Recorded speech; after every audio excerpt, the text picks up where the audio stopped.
जिंदाबाद जिंदाबाद जिंदाबाद। जात पात को छोड़ विकास की बात करते हैं, एहसान त्यागी जी ना किसी से डरते हैं। लड़ाई लड़ते हैं हक की लड़ाई लड़ते हैं, लड़ाई लड़ते हैं हक की लड़ाई लड़ते हैं। गरीब मजलूमों की सदा भलाई करते हैं, लड़ाई लड़ते हैं हक की लड़ाई लड़ते हैं, लड़ाई लड़ते हैं हक की लड़ाई लड़ते हैं।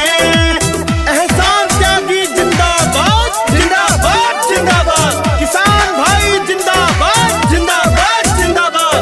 गरीबों की शान, युवा नौजवानों के दिलों की धड़कन, वार्ड नंबर 7 से जिला पंचायत सदस्य पद के प्रत्याशी युवा ईमानदार नौजवान एहसान त्यागी जी को जिताना है।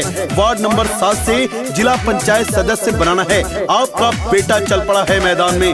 आप सभी जनता जनार्दन के सम्मान में मेरे भाइयों बहनों, जिला पंचायत सदस्य पद हेतु आपका बेटा एहसान त्यागी।